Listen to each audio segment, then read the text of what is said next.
Yesterday, I decided to leave my house. I walked through the streets. I enjoyed being outside, and it was quite sunny, so I hoped that the sun would continue. I went to the shop because I needed to buy some milk. But when I got to the shop, it was closed. So in the end, I wasted my time. Letters ed are extremely common in English. We find them at the end of the past tense of regular verbs.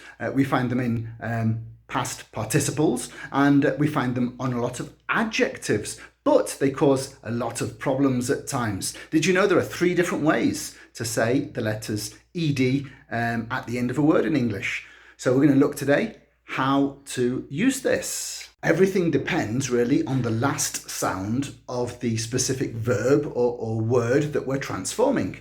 So, for example, when the last sound of the word is t or d, then we use id as the pronunciation of the ed. For example, decided, needed, wasted. So we have some very important verbs that come into this category, but of course not every verb finishes with the sounds t or d. So don't put the id sound at the end of every verb, for example. So, for example, you can't say I worked yesterday or something happened yesterday. No. Let's look at the other categories. For every other verb in English, the pronunciation of the ed is either t or d. The question is, how do we know which one? Well, the question is does it finish with a voiced sound or an unvoiced sound? How do we find out? Very easy. You just need to check. When you say the verb, does the last sound vibrate or not? You can do this by putting your fingers here on your throat. So when we say, for example, loved, we can feel the vibration.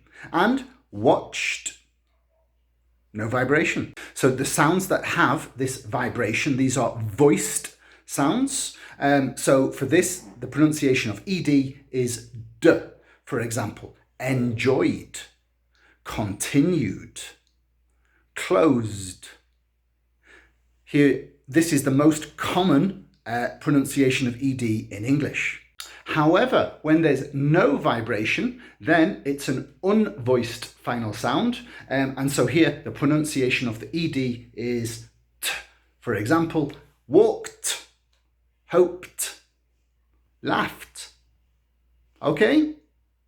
So remember the 3 different categories and don't get confused.